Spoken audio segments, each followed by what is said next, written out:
sorgeix bàsicament per una qüestió de feina. La meva empresa va fer un ERE i ens van acomiadar gairebé a tota la plantilla i la meva germana estava en la mateixa situació, sense feina des de feia un temps. Una de les principals dificultats que van trobar va ser l'elaboració del pla de negoci, però vam comptar amb la col·laboració del CENFO, un organisme de l'Hospitalet de Llobregat que amb els seus assessors ens van ajudar moltíssim.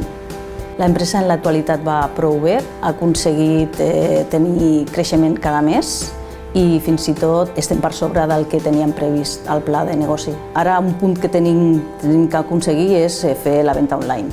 A la meva família no va haver ningú cas d'emprenedor, però sí que és cert que amb el meu entorn d'amistats van sortir diversos casos de gent que van ser emprenedors. La meva motivació principal és que m'agraden els reptes i el repte d'aconseguir l'execució d'un projecte m'agrada moltíssim.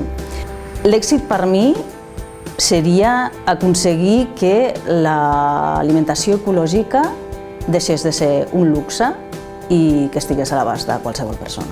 Aquest és el meu èxit i el de la meva germana. Va ser al començament del projecte per la manca de finançament, que ens limitava moltíssim a la capacitat de maniobra, i un dels moments de màxima satisfacció va ser quan ens van adonar que estaven aconseguint els objectius marcats pel nostre pla de negoci i fins i tot superant-los.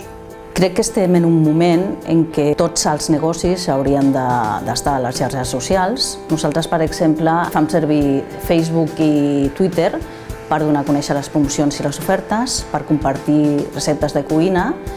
Les qualitats que crec que hauria de tenir una persona abans d'emprendre un negoci, de començar un negoci, jo crec que seria fer un estudi detallat del mercat al que vol adreçar-se, un estudi del que vol el consumidor, bàsicament, i després tenir molta il·lusió i molta empenta. Jo crec que amb aquesta barreja qualsevol persona podria emprendre.